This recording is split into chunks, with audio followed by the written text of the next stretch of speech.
पूरे बाजार में आपने सुना है कि भाई इस पर आप निवेश कीजिए, लेकिन एक आशीष जी ही ऐसे हैं जो एक बहुत बढ़िया पॉइंट लेके आए हैं कि आपको अगर लंबी अवधि के लिए रखना है स्टॉक को तो किस चीज पर आपको पैनी नजर रखनी पड़ेगी। ये बिल्कुल फोरगोन कंक्लूजन है कि ये मल्टीपल टाइम्स ओवर सब्सक्राइब होगा क्योंकि इसमें सूटा साप की बैकिंग है। लेकिन क्या ऐसा देखना है आशीष जी कि अगर किसी को 5 साल रखना है तो वो जरा सचेत रहे। अच्छा, तो आपने बड़े इंटरेस्टिंग डिस्कशन फ्राइडे को यतिन के साथ ऑलरेडी करा हुआ है हैप्पीएस्ट माइंड्स को लेकर।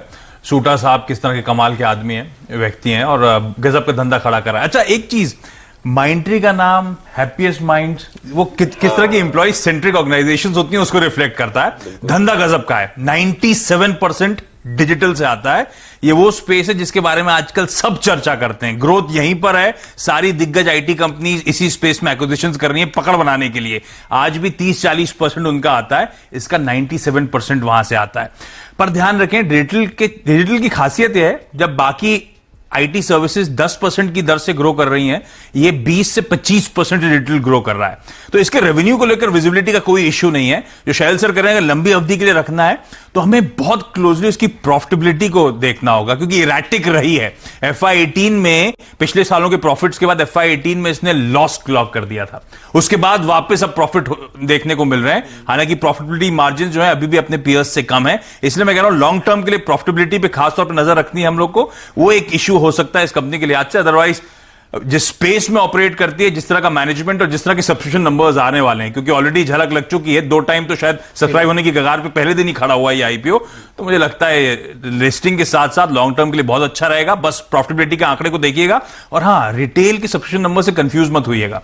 ये इस आईपीओ में जो कुल कोटा रखा है रिटेल का केवल 10% है। आमतौर पे 35% होता है, इसलिए लग रहा है नंबर बढ़ते चले जा रहे हैं। रिटेल 3 गुना 4 गुना सब्सक्राइब हो गया है क्योंकि कोटा ही बहुत कम है रिटेल का इस आईपीओ में। तो यतिन जी, आपके कुछ पॉइंट्स हैप्पीएस्ट माइंड्स पर जो वीकेंड पर आपको पता चले हो? तो इंडिया के नंबर 1 ब्रोकर जिरोधा के साथ जुड़िए, जहां पर आपका ब्रोकरेज कुछ भी नहीं लगेगा। ब्रोकरेज लगेगा तो सिर्फ इंट्राडे ट्रेड में, वह भी सिर्फ 20 रुपए। तो दोस्तों, अकाउंट ओपनिंग की लिंक डिस्क्रिप्शन में है, जाइए लिंक पर क्लिक करके जिरोधा में अकाउंट ओपन कराएं। शैलेंद्र जी, देखिए, हमने डिस्कस तो किया था लास्ट वीक के मैनेजमेंट की पेडिग्री बहुत गजब की है।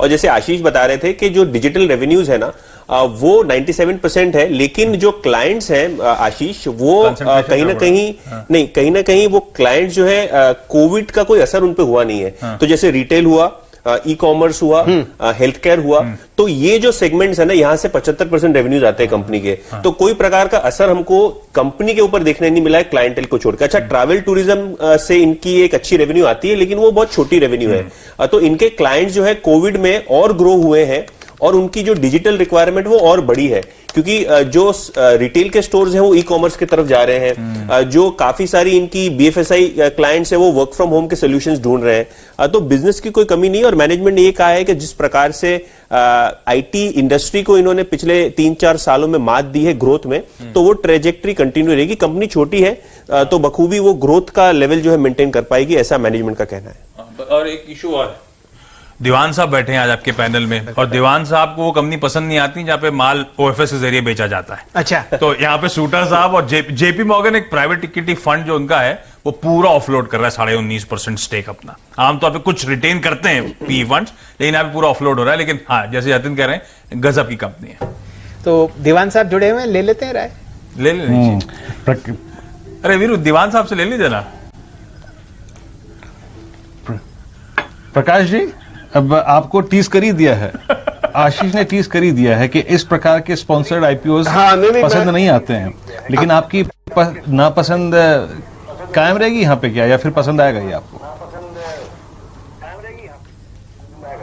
नहीं, जेनेरिकली मतलब मैंने ये हमेशा ये कहा है कि कहीं OFS होता है तो कंपनी में पैसा ना आने की वजह से शेयर धारक के लिए कोई बहुत बड़ा फायदा कई बार नहीं भी होता। बट इस केस में एक एक्सेप्शन आशीष इसलिए भी करना चाहूंगा कि ये जो कंपनी का जो गठन हुआ था, जब स्ट्रक्चर बना था, जब शुरुआत हुई थी, तो जो PE फंड ने स्टार्टअप के स्टेज पे ही उसको जो बैक इन किया है, उसकी वजह से उनको एग्जिट मिलना जो है वो जायज है। तो कोई उसमें एक एक्सेप्शन, कोई जल्दी लेके भागने वाली कोई बात नहीं। दूसरी चीज जो यातिन समझा रहे थे कि डिजिटल की वजह से थोड़ी सी टॉप लाइन की रिस्ट्रिक्शन रहती है, बट आज देखिए अगर इन्फोसिस 40-42% डिजिटल करता है और उसमें इतना बोलबाला हो रहा है, या टीसीएस उतना करता है, यहां तो 97% आपने बताया जो आंकड़ा, वो बहुत ही इंप्रेसिव है। सो मुझे नहीं लगता है कि आगे चल के इसमें कोई आपको मायूसी आएगी in terms of its business profile. हाँ, ये है कंपनी बहुत छोटी है as compare to some of the other names, तो वो थोड़ा सा उस लिहाज से माइक्रो कैप वाले, स्मॉल कैप आईटी कंपनी में मानी जाएगी, बट आई थिंक उसकी पेडिग्री और वो जो इस टाइप का है, और कहीं ना कहीं मुझे लगता है इसका एग्जिट, ये आपको अगर ले रहे हैं 3 साल बाद कोई पीई फंड आके सारी कंपनी ले जाएगा, जो एम्फेसिस में हुआ, कई और बड़े नामों में हुआ, परसिस्टेंट में हुआ, तो ये बहुत बड़ा कैंडिडेट टेक ओवर का रहेगा या एक्विजिशन का। उस लिहाज से पैसा आपका डबल भी हो सकता है 3-4 साल में, कोई उसमें नई बात नहीं होगी।